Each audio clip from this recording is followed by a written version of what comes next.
Today's episode, I am joined by a guest, Karol Dillon. He's a PhD researcher investigating the importance of and the contributors to bilaterality, or using both sides. He's focusing predominantly on Gaelic football, but we do discuss a bit around influences from soccer, hurling, and a couple of other sports.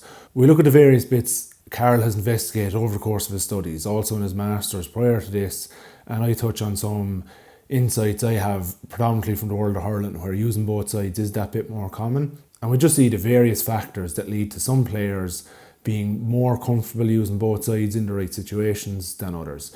We look at differences between male and female players, between the upper body and the lower body, but most importantly, the impact a broader environment can have on players in terms of developing both sides, and importantly being able to use that in the game situation. Really interesting conversation with a man who's gone really deep in all this stuff, and we come at this from a few different angles, so hope you all enjoy.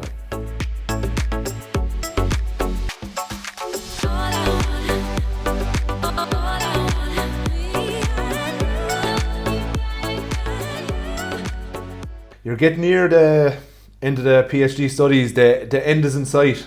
Yeah, I would say firstly, the Irish Research Council funding that's up in September, so obviously that dictates a lot. But no, we have this informally. We have a Viva. We're planning to have it end of August, start September, and submission by July. That would be the informal timeline at the moment. So yeah, we're coming to the end. Obviously, the data collection and all that kind of stuff is completed as of before Christmas. So some chapters are in very healthy places, have been submitted. Other chapters are have a bit more work to do, as you can imagine. A similar timeline to my own. I think I submitted in June, did Viva in August as well. So yeah, the end of the funding is that kind of force and function that says, look, there's loads more you could do here, but you won't be paid for it anymore. So that's when you get to your own stage of saying, well, I'm finishing here, and that's that. It's funny because someone said to me, like, even if you could self fund, some supervisors, a lot of supervisors won't go near you, and even if you came to them and said I can self fund, they won't. And I know why now, because the motivation would dip after a year or two, and you'd say I'm done. Yeah, that's fair. That's fair. Or the pause. I'm just going to defer for a year and come back. And sure, 3 years turns into 7 and whatever like that. You're still coaching away though, aren't you? You didn't pack all that in. Not much at the moment because PhD, but yeah, there have been bits and bobs, different teams in Kerry, um, underage in particular, and yeah, it's keeping me going. But it's just hard. It's hard at times to apply the skills and to get at the skills because managers tend to prioritize other stuff, and you're beholden to them as well in that regard. And was it specifically from coaching that brought you into doing the study? Because I know you started with a master's in it first and then went into progressed onto a PhD, or was it something different? Yeah. The initial thing would have been playing because I would have been quite heavily left-sided. I would have always my antennae were always quite raised on this. I was left-handed, left-footed. Players I would have played with, even like Noel Kennelly, for instance, played for Kerry. He would have been quite heavily left-footed. So yeah, the antennae would have been raised on this. Then, as a primary school teacher, the second thing would have been you're always going after children in terms of developing their non-dominant side at that age. Coaching, that was a huge laboratory, huge learning curve in terms of always trying to look for new ways and how we can encourage the use of the non-dominant side. Because there is a guy actually he carried 20s last year and this year.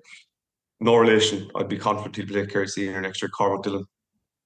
He's just on the road. He was near man of the match in All Ireland under 20 final last year. He's incredibly two-sided, and I would have been au fait with how his father would have raised him and encouraged him.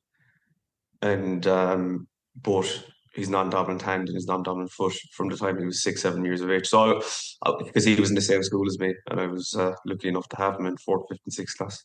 So that's another long-winded way of saying that the antennae were raised as well as from being a teacher, and bringing those children out. You mentioned there with the father. It's something we'll dig into a bit more. Is it the environment, do you think, that leads to more two-sidedness? Is it specific coaching, or it was his father encouraging him and helping him stuff at home that helped bring it on? Later on, now I will get to other stuff, the genetic aspects, which I'm quite proud of in terms of our research that we've uncovered. But as regards Cormac, and if I'm just saying him as an example, there's plenty of others. The environment is huge, and one of the aspects of our research that we surveyed development squad players around the country, we found that it was actually parents driving it was more important than the club coach. And that stands to reason too, because no matter how diligent the club coach is, he or she only sees them how often a week. Sure, it's max 3 times a week. Like how much impact are you really going to have in that time? Absolutely. I mean, you can say it, but if that parent is at home banging that drum, it makes every bit of difference. Facilitating it, encouraging it, modeling it. It's absolutely, you can't overstate it. I see James O'Donoghue there as well. He did a fantastic podcast with Podge last year, and he again said like, and James, in fairness to him, was unbelievably two sided. He just said like it was the father was always banging that drum and made it a very fun based activity, even when he was 10, 11 years of age. That it wasn't a stick, it was a reward. Let's do now 10 off your right, you're non-dominant, and let's see what we can do at the end of it. And couldn't I couldn't emphasize that enough, the importance of it. The parent, but doing it in an enjoyable way, I think is what's really important to follow up on there. You're raising awareness of it though. I think it's you certainly can't come in and say to the child, admonish them. That's obviously the worst thing in the world. But you're trying to raise their awareness of it and drop in little hints, and tell them how useful this would be. I mean, on a side note, Song Min, the Spurs striker, he's probably the most two-sided player in the Premiership. Most strikers, from your Henrys to your Salahs to your Harry Kanes, their non-dominant foot scoring percentage would be about 15 to 19% on average. Okay. Son is over 40%. All right. Now that his father ran or did run, he still runs a soccer academy in South Korea. And he's massive on the non-dominant side. And he said like it has to be way more than just the soccer training. It has to be your lifestyle. It has to be the foot you put on first. Because if I tell you, Johnny, to go down and tie your shoelaces, you will go to your non-dominant. Excuse me, you will go to your dominant foot first, subconsciously. I've honestly never realised that. Just actually on that point, I was one of the girls in my class in college. She was intercounty, I think Jewel definitely football for Galway. And I remember saying to me one time, she's always so conscious of not being too reliant on one side, that every time she'd say, I take a cup out of the press, I'd be conscious doing my left hand so I don't just use my right. I was like, you're mad doing stuff like that. Never occurred to me that you should use it for more stuff as well. She's right. Because even if you do it from a maths, a numbers perspective, if you're using your dominant hand or foot 100 times in a day, and the coach gives the token gesture of let's use our non-dominant side for 10 minutes, all that. Mathematically, how could it possibly transfer? It does come into what you said there around the awareness. Just one point, and we're going to jump into what your actual studies were next. But I remember I was involved with development squads, largely in hurling, but say the football side of it. They used to play a Pella League. Do you do that down in Kerry? You know the big rings that go up kind of around basketball height, and you kick or hand pass the ball into them. Indoor Gaelic football. But they used to play a Pella League every Friday night for development squads, and they get them to wear odd socks. So they play one half with the green sock and the other half with the red sock. And like realistically, over the course of like you're probably playing for max 15 minutes a week, but it does help raise the awareness for the player even. So maybe you'd be hoping the rest of the week they go away and are like, well, I'll practice kicking with my red sock a bit more now, so I'm better at when I do get into that little game. But that awareness, and children by their nature are competitive anyway. You don't even have to say it to them. If they say they see their friend Johnny or friend Mary is more proficient off their non-dominant side than them, they will tend to want to get there, even if you say nothing to them in training. So yeah, I think it's modeling and it's positive influences, environment, encouragement. But yeah, the modeling from parents, I again from my own life, from my own coaching, and then from what we saw in the PhD, uh, can't emphasize the importance of parents enough. Good. We'll come back to all that because I think that's really important to get into. We'll jump across then to so your studies. You started with a master's in this and then progressed on to PhD studies. Do you want to just take us through like an overview of what your original research question was, main findings, and then how that set up the next few studies? Well, just very briefly, the master's was a qualitative piece on ascertaining the opinions of bilaterality in intercounty footballers. So we interviewed 15 male Division One footballers, intercounty players, five intercounty managers, and their opinions on it, and whether you could be how bilateral players were in their opinion, and whether you could survive at that level without being bilateral. So there was only one way to go there. Then after that, we went on to PhD level. Phil Carney took me on, Ian Sherman took me on in UL, and we quantitatively assessed 130 male and female games using Naxport. And we assessed them, the five skills: the hop, the hand pass, the kick pass, the solo, and from play. And there was no hiding place. There was no opinion. These were just facts and figures. And I think the numbers are quite stark, to be honest. The facts and figures today. I know you're going to give them to us, but were you expecting particular facts and figures from your findings in the masters, and then were they similar or different? Yeah, it would have been my own opinion of watching football all my life, allied with the Masters. I'd say it was only a couple of days into the coding. I was like, oh, wow, okay, this is so different to what I had expected. Because I coded a club game to test myself out in export first. And I was like, geez, these crowd are very whatever. And then once I got going properly, I was like, oh, wow, yeah, massive eye opener. So, what did you expect to find, and how was it different? I thought that guys would be relatively two-sided, relatively bilateral. At the intercounty, and that was fed from the masters conversations. 100%, yeah. Yeah. Especially inside forwards. Our key players, your centre forwards, your midfielders. Um, yeah, your full guys who typically play in full forward line. I would have expected that. They would be two-footed, relatively two-footed, but the findings could not have been more and the antithesis of that.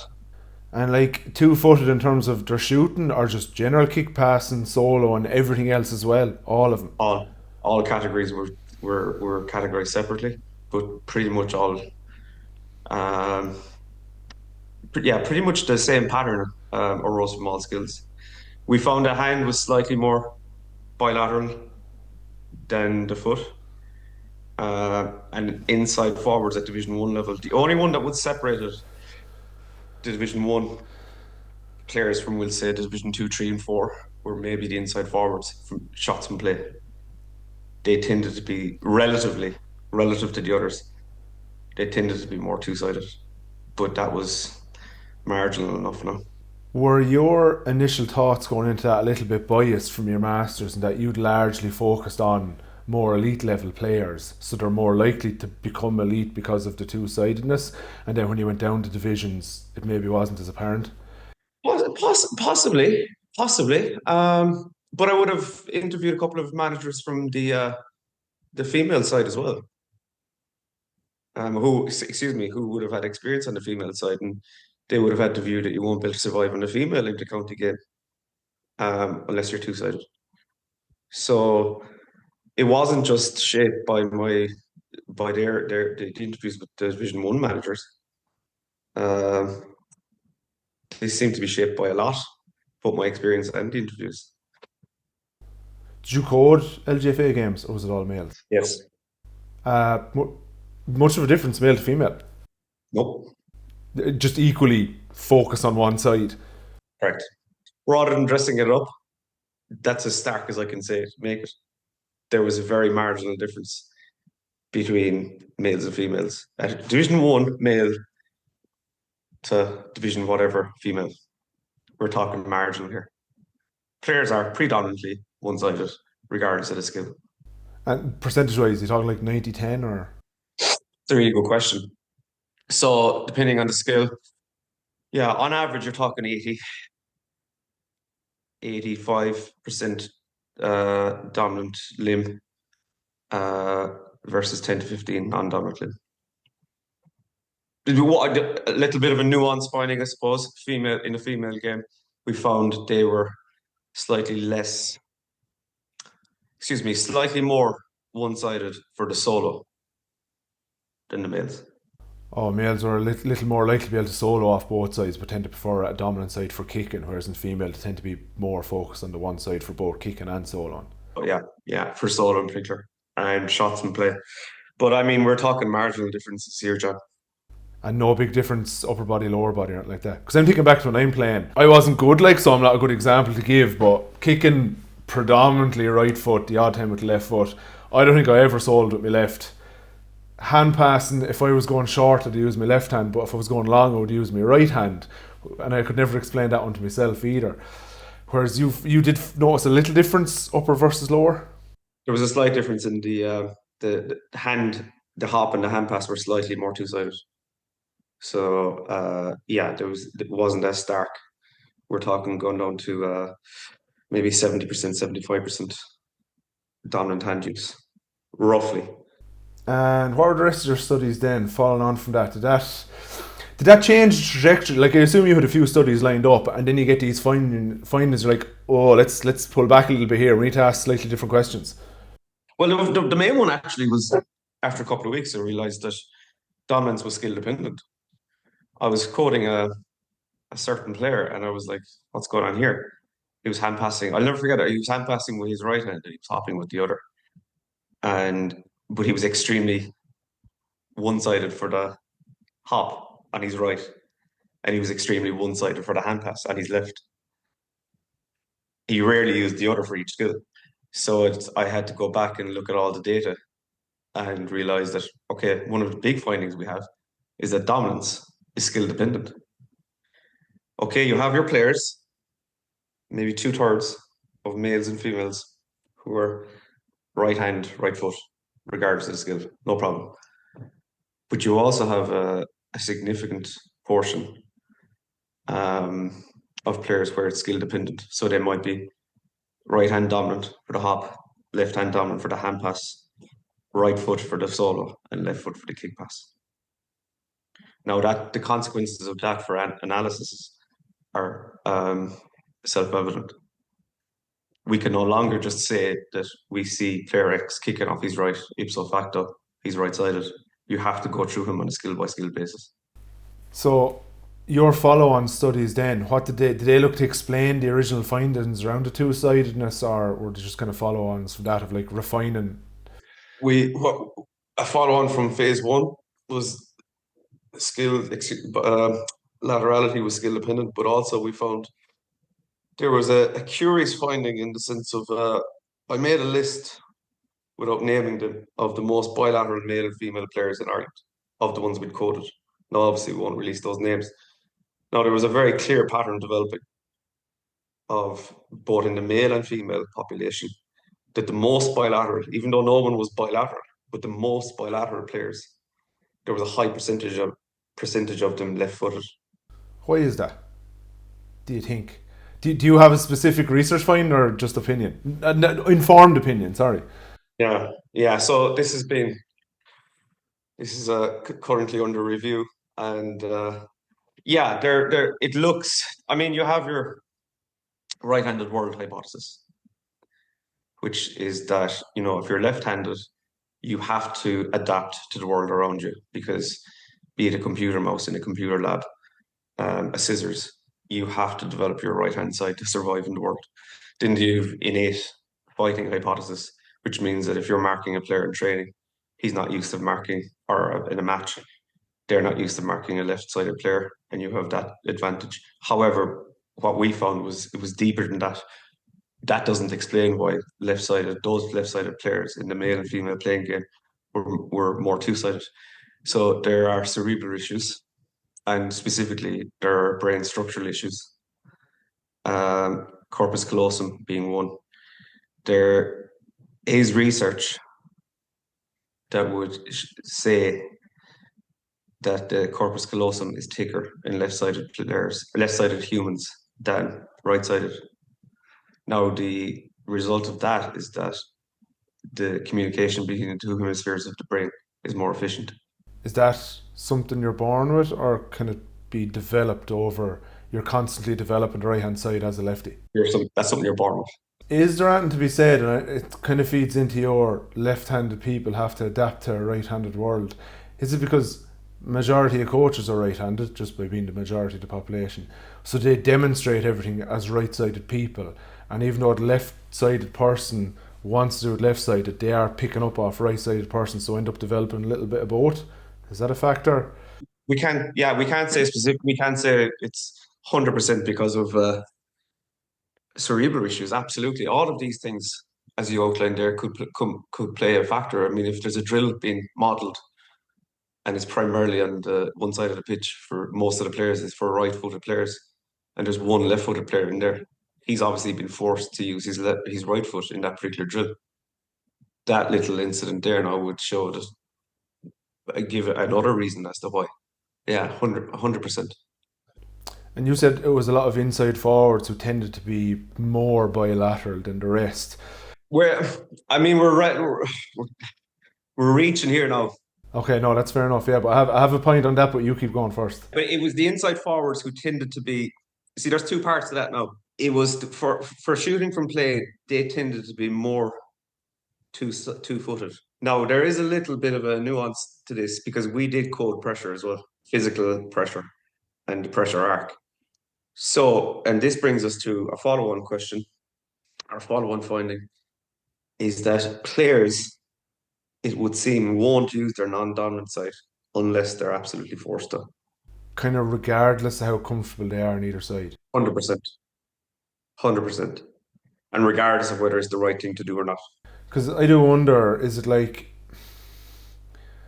you said, some to a degree, inside forwards are a little bit more likely to develop both sides, and left-sided players are a little bit are more likely to develop both sides.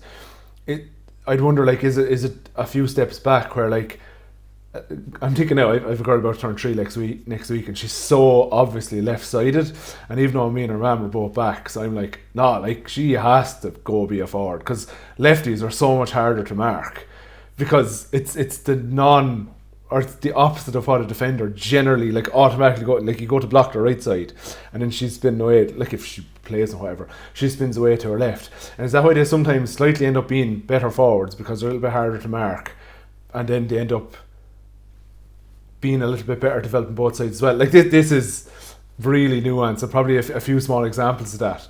What I found as well is that, and this would be follow-on work that we would love to explore, there are tactical implications to this as well. So it was a paper by Rice, REIS, and Messi was mentioned in it. You see, players will subconsciously position themselves in a pitch, not necessarily where the space is. But where they feel most comfortable. Correct.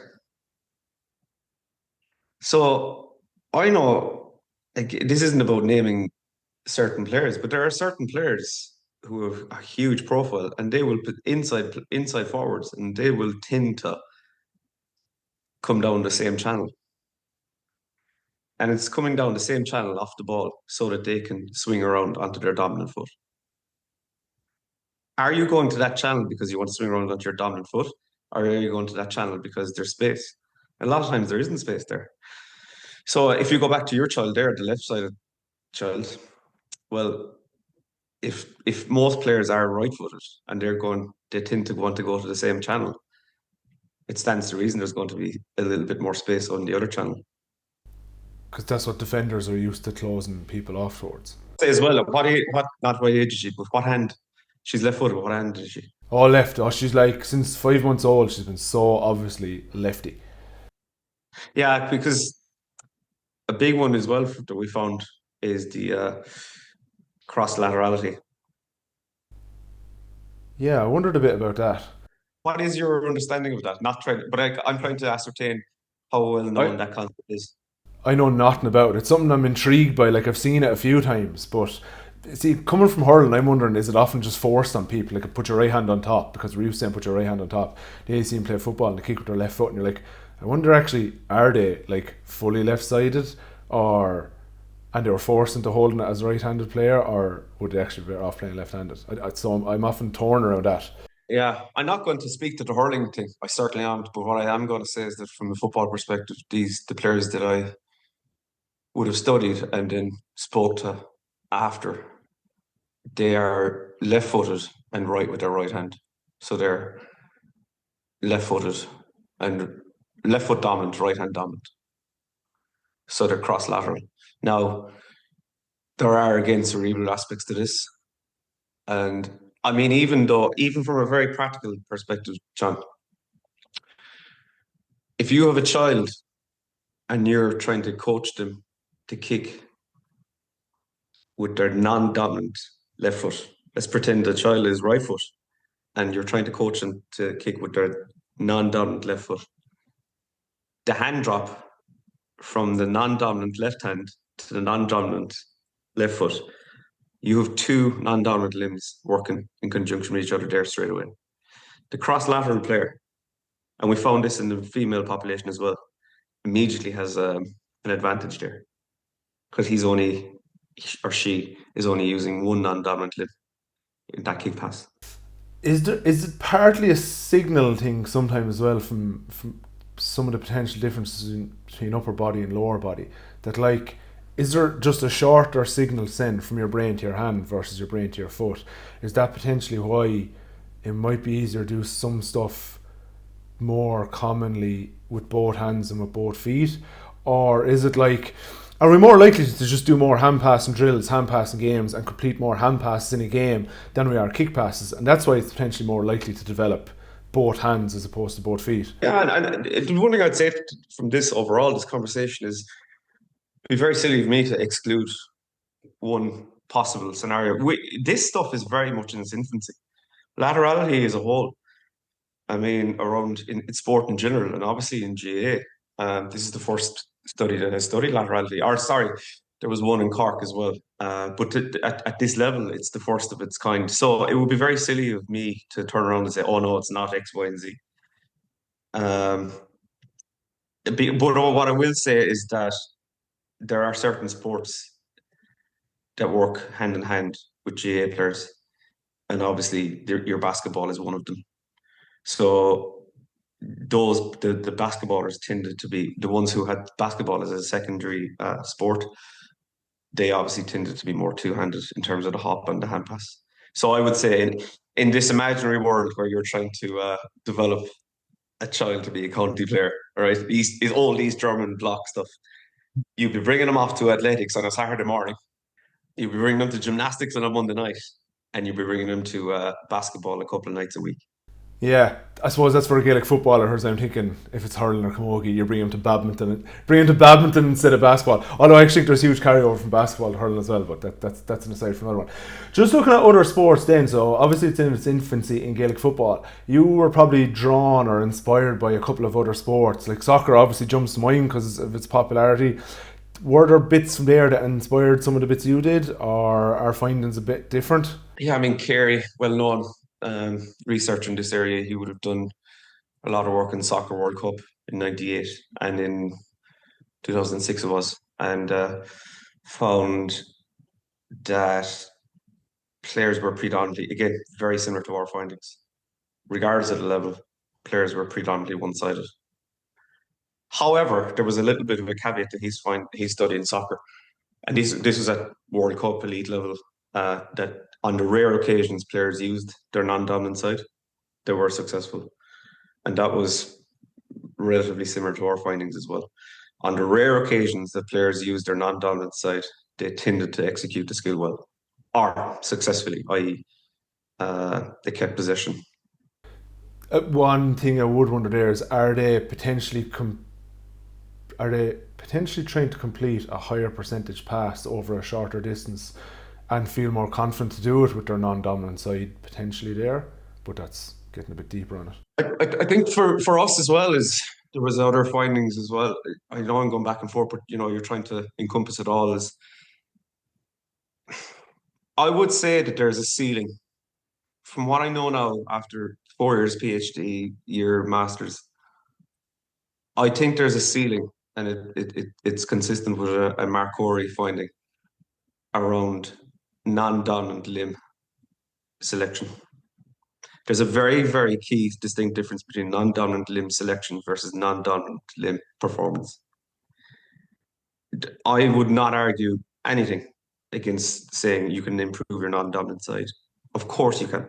Anyone can relative to their starting point. Anyone can. But can you improve your ability to select that in a key moment in a match? And there seems to be a human ceiling on that.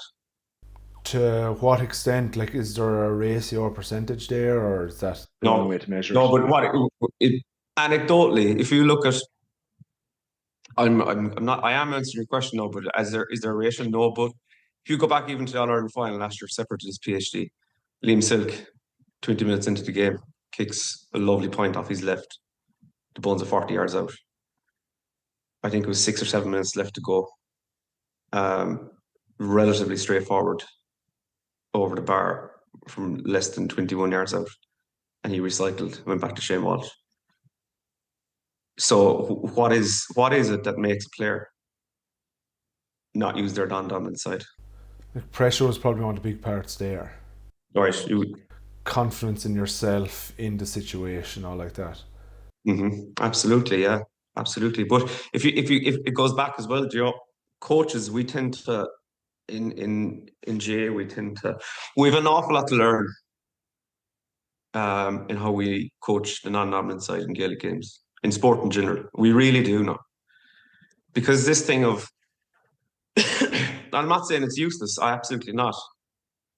But this thing of, firstly, in drills, once a child is anyway proficient on the non-dominant side, they have to be brought into games based in terms of the non-dominant side. Otherwise, we will never, we will struggle to improve their non-dominant limb selection. And it's not just about non-dominant limb selection, it's about using the appropriate limb in that situation. And that's the limitation of saying, all right, lads, for the rest of the session, we're all using our non-dominant side for every skill. That's fine. It's better than nothing. Absolutely, completely respect that. But was that the right limb to use in that situation? So you almost have to, in an imaginary world, you'll almost have to have a coach at the side of the pitch. This isn't possible, of course it's not. But in an imaginary world, you'd almost want to have a coach at the side of the pitch looking specifically at this. Did you use your non-dominant hand in the right situation there or foot in the right situation there? Because it's not just about blocking it and saying, because if you block it, you're removing the selection aspect. No, that's really important. I just want to spend about the next 10 minutes going into like how to actually develop both sides, because that's really important. But what you said there around, it's the actual context of where you use the skill is what's most important. It's not your ability to kick the ball over the bar or strike the ball over the bar using your non-dominant side.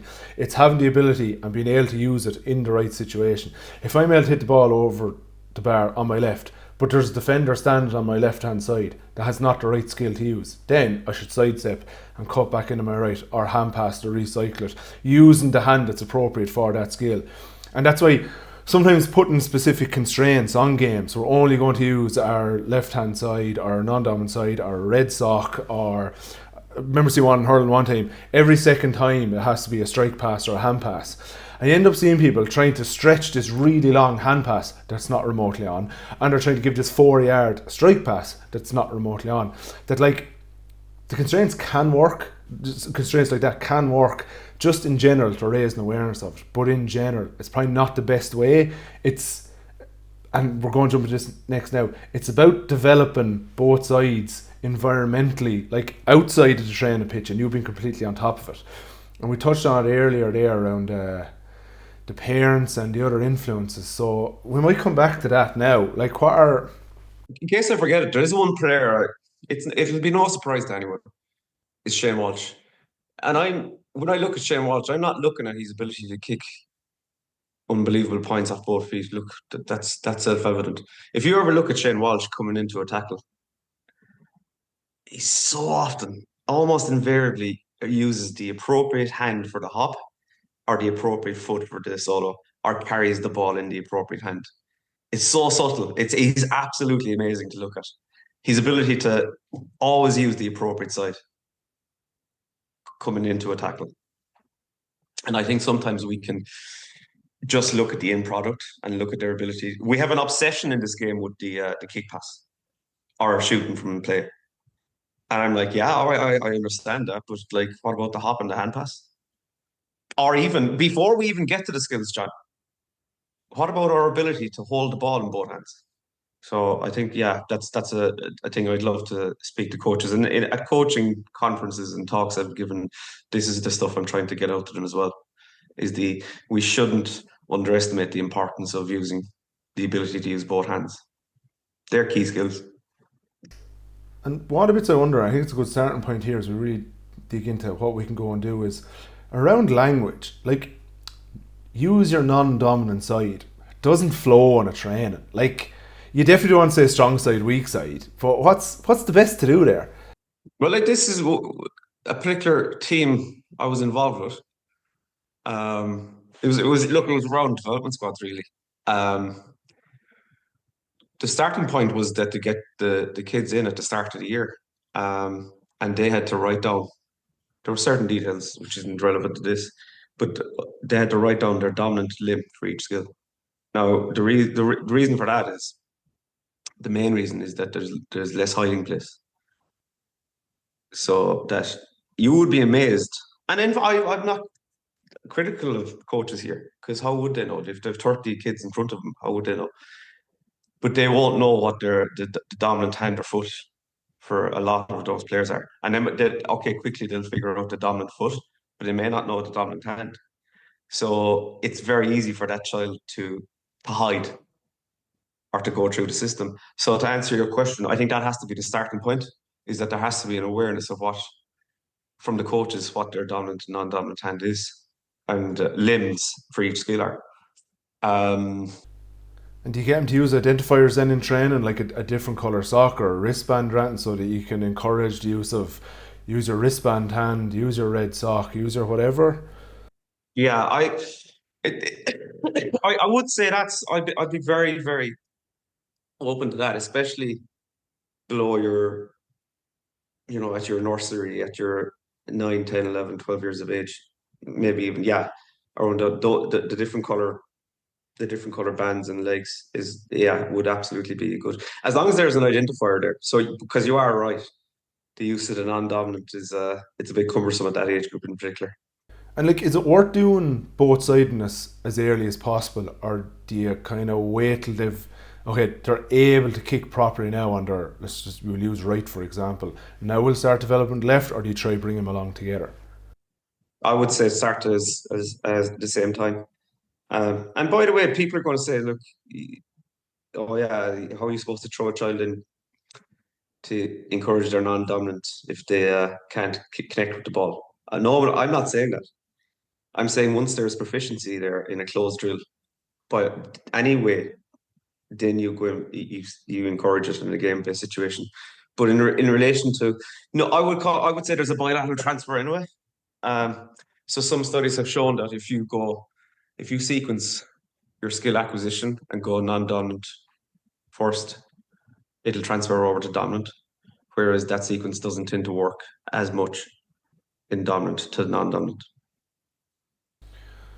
And so that's in Gaelic football. If you look at a predominantly hurling background, it tends to be more common to be able to use both sides in hurling, particularly for the strike. Obviously, hand pass way less rare because just even logistically, the fact you've thrown a hurl across the other hand and all makes it way more difficult. And you have the typical hurl hand, ball hand, so it's very rare even to see a player catching with his other hand or his right hand. Is it like, is that an environmental thing? Is it because hurling players are far more conscious and have been for a long time of trying to develop both sides and that's why it happens? Or is it because both hands are actually involved? So even when I strike off my left, I'm still using my right hand a lot. Is that why it's a little bit more common to see both sides develop there? Do you think? I guess I would say is it because the hurl is a constant in their hand. It's a part of their armory, if you for want of a better word. Or is it like they're more likely to be carrying their hurling around with them in, let's say, environmentally, they're used to doing it, so they're more likely to practice off both sides outside of training and all like that? There definitely is a cultural aspect I found in Gaelic football versus hurling. Whereas if you go up to your Kilkennys and your traditional hurling counties, You do very well to walk down the street and not see a young fella carrying a hurl. You don't even in Kerry, you wouldn't really see guys walking down the street with no needles. Yeah, that's fair. That is fair. So it's just, again, it's back to the environment. There's just more time outside of technical training where you're likely to be practice. And if you're just pucking around, you're more likely to use a little bit of both sides than one side. And those informal games are they're absolutely. I mean, those informal games on the greens. We talk about talent development, and luckily enough, it's something that we've touched on with Phil Carney and UL in the modules I was teaching on. The athletes, whether it's tennis, whether it's soccer, rugby, their formative years, there tends to be such a common trait of informal games out in the green in the estate, or informal games with their siblings where they're beating the heads off each other. It's that adaptability of skill that they learn in those games is absolutely huge. And I think at times, and you can maybe speak to this, I think at times there's more of those informal games of hurling. And I could be wrong in that. I wouldn't necessarily say informal games, but I think just the skill. Like, will we go down to the pitch for a few pucks? We will. Will we go down to the pitch for a few kicks?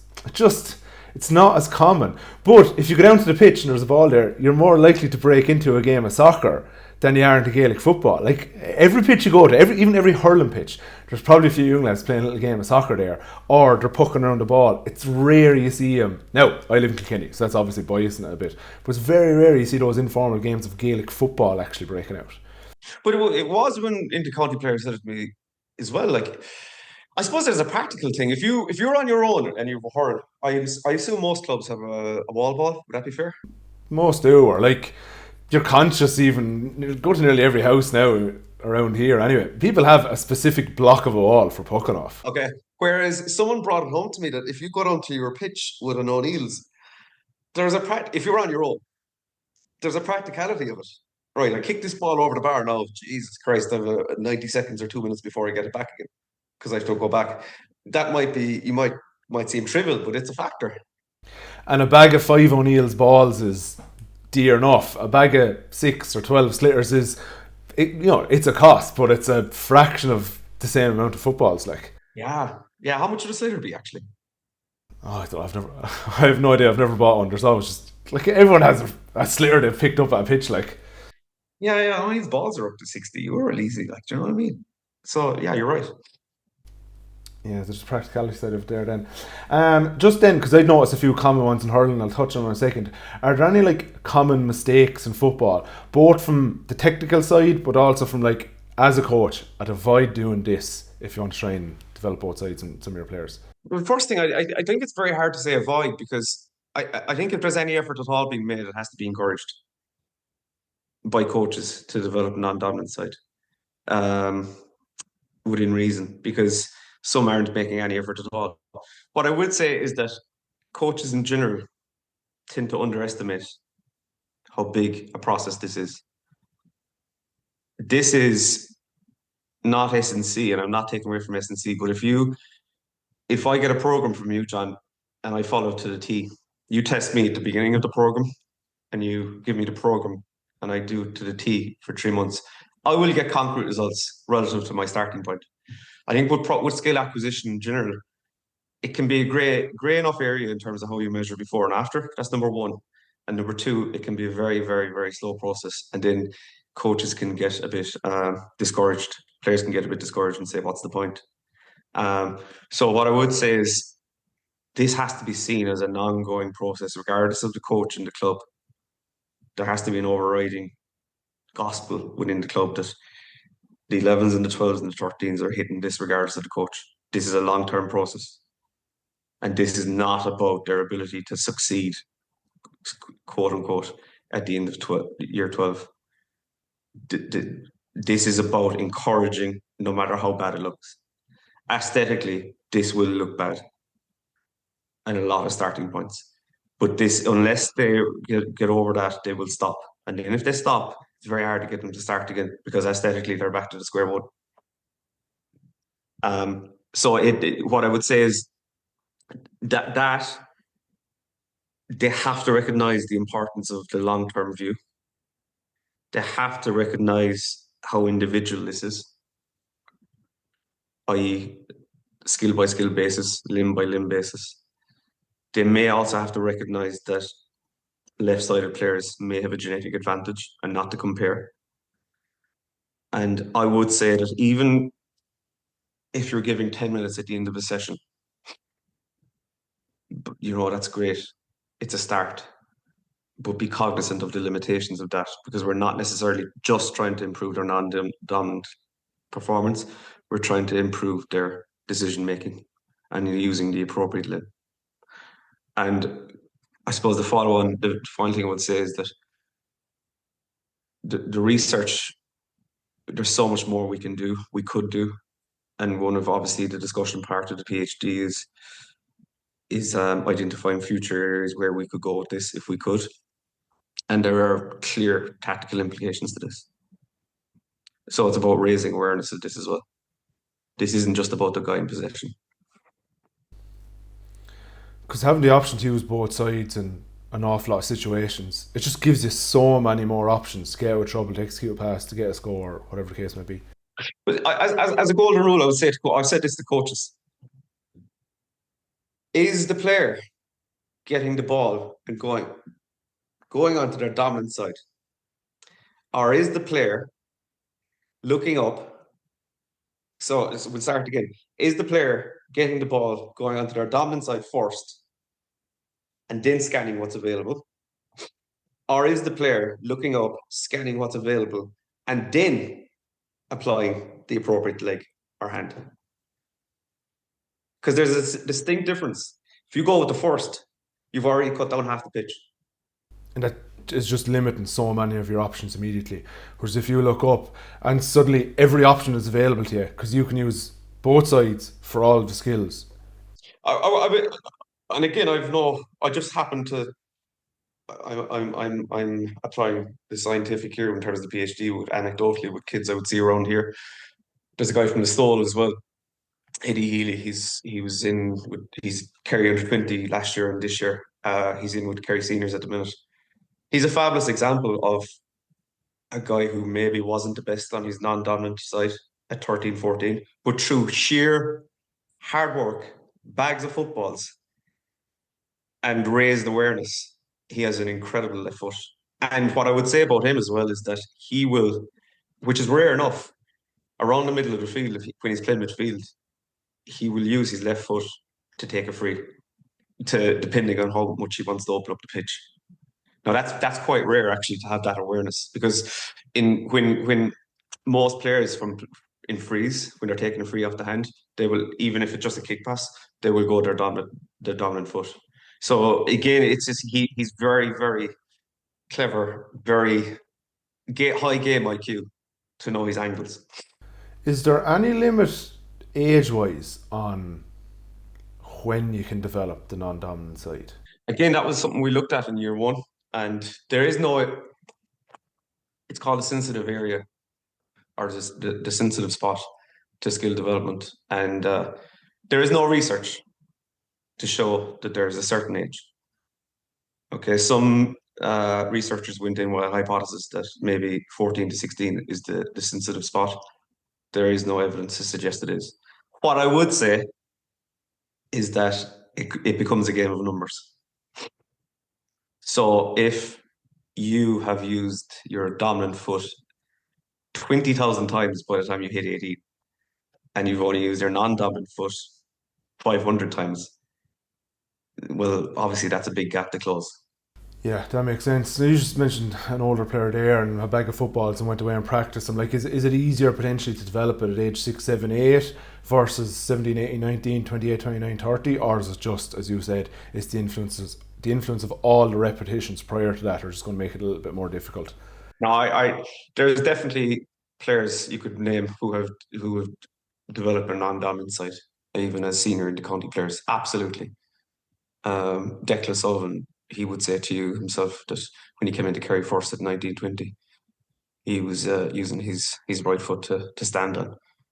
But through, I suppose, strong encouragement, Um, he absolutely forced himself to go down and develop it, and he did very successfully. So that's a long-winded way of saying I don't believe there is an age. The problem is that it's just the volume of reps. That's interesting. I'd have found Declan O'Sullivan one like the most skillful footballers. I just thought he was absolutely class. I think one of the big points there is like even for coaches just go away and do something the first session, just even raising that awareness of it, because like we say we're limited in what we can do in a particular session. I think, and I'll give an example in a second, there are some technical things I think we can work on there in the session if we notice it and provide our coach's eyes up to it. But otherwise, it's just saying that it is so important to be able to use both sides. We'll do a little bit of practice of it here, and then you hope the environmental stuff around, like, well, I'm noticing Karol here beside me is really good on both sides, but I'm not.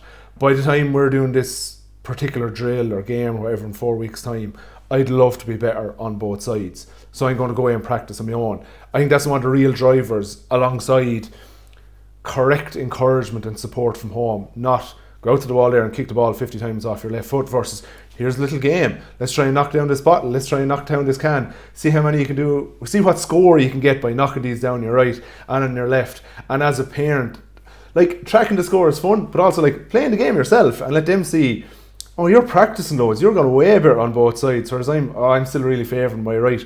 Look how all that practice is paying off. And like in your head you might be thinking, I really want to make my child way better on both sides, but to the child it's like, oh, I am way better than daddy or mommy here at this little game. And disguising some of the skill, the development that we want them to do. The example I'll just give technically there real quickly is I was given a workshop last weekend with a camogie club just around a few skills and stuff, and one of the hurlers, multiple All-Ireland winner here now, like really good hurler, he was saying he just notices majority of like 14, 12-year-old girls, even when encouraged and trying to strike the ball on their left, they just really struggle. Can't get more than 10, 15 metres. And he said to look at it, it just looks so different. And like having taught in a girls' school for a while, I copped it. It was the feet were the issue. That when they were striking off the right, so we'll just imagine a golf swing for a second if anyone isn't familiar with the hurling swing. You want the hurl to move around in a C shape. You want if I'm striking the ball off my right to my left, I want my left shoulder point in that direction, so my body is set up perpendicular. I don't find this to be as much of an issue in hurling, but far more in camogie. Not sure why. When they come around to strike on their left, they only turn their body 90 degrees as opposed to the full 180. So their own hip or their own body actually gets in the way of completing that full swing. So even though, like, encouragement wise, they are all encouraged to strike off their left, the manager was facilitating as much as possible, but it was a small technical thing was actually getting in the way there. And once, like, I should show them two little drills, here's how you can practice it, let's go over to the big net and you practice it yourselves, and suddenly everyone now was like, had this way better stroke and they understood what was involved. It still takes a bit of time with the players to actually get them practicing and refine this new skill, this new movement, but now that the small technical barrier was taken out, the environment now can take over and hopefully build on that. Are there any of those little technical skills or technical flaws you've noticed in football that might need to be addressed, or is it far more environmental? Yeah, you see, sometimes when you've so much of this done, it can be hard to in this kind of setting, and like as enjoyable as it is, you just remember things as you're going along. So one of the things we learned was that the pivoting leg for children. So in a way, if we go back to the kick pass, and I'm contradicting myself here because in these examples I'm constantly talking about the kick pass, but if we talk about the kick pass or shooting, in a way, the connection is the last act. Are you going to say about the standing foot is actually the stronger leg and all? Yeah, go on, yeah. Well, you have to develop their ability to land on both feet first before you introduce a ball. They have to be able to stabilize on both feet. Um, they have to be able to swing their both legs. This is before we introduce a ball. Because if you think about it, if I'm left foot dominant, but my right foot is perfectly suited to being the stabilizing leg, would have to retrain my left foot to become a better stabilizer in order to keep up my right foot. So we shouldn't underestimate that either. The second thing I would say, even from a child perspective, is when we're coaching the non-dominant hand pass, I find with the children, they can find it sore, especially the non-dominant hand balloons, and getting that strike, because we found as well, it was a Lucy Parental study in the AFL on the non-dominant side, that players when they're kicking with a non-dominant foot and hand passing with a non-dominant hand, there's more of an arc in their move. There's a more of a rotation instead of going straight through. So if you can model and identify and stop within reason that arc, because the more of an arc, the less acceleration, the less power, etc., etc. So yeah, you're because I suppose in John, you're going back to fundamental movement and your ability to land on both feet, bounce on both feet, hop on both feet, and balance on both feet. Yeah, it just shows again. Uh, I just big passion for this in general. It's so important to develop running, jumping, throwing, catching, hopping, skipping, and layer hurling, football, soccer, whatever skills on top of that, as opposed to trying to teach them first and skip over the other stuff. But yeah, that's a bigger thought for another day. Just I'll let you wrap up. Any key points you'd suggest to anyone, either for further research or coaches to go and implement immediately, or some big ones you'd suggest? Yeah, I suppose we only got the first part today. I mean, we did survey development squad players male all around the country, really telling. Again, I would encourage. There's so many aspects to that survey, the results, but the influence of parents huge. Also, would say is that we shouldn't underestimate the hand in the non-dominant hand in terms of the hop and the hand pass. If we want to look, I'm looking for my Kerry hat on. Shawnee Shea is a wonderful example of his ability to use the appropriate hand. Paul Murphy, same thing. Um, I know for a fact Shawnee, one of the reasons is his basketball background. He's incredibly good to use both hands. Um, and it was funny actually before Christmas, I got absolutely lacerated on Twitter or X because I highlighted Rory Murphy's ability to use both hands, and someone said, "Oh, sure, what's the big deal? He's using both hands." Well, there is a big deal. There is a big deal because players aren't able to use both hands, and one of the reasons I cited Rory Murphy is because he's an Irish basketball international. I quoted him in that game, and he was 48%. Uh, he was 50%, 52% right-handed in that game, and 48% left-handed for the hand pass, which is incredible. That's essentially that's bilateral. And so yeah, it is. So it is a big deal because you might think that isn't a big deal, but it isn't. It is a big deal because players aren't able to do it. And what I would say then we went into a development squad last year, and we put in an intervention in place, a 12-week intervention.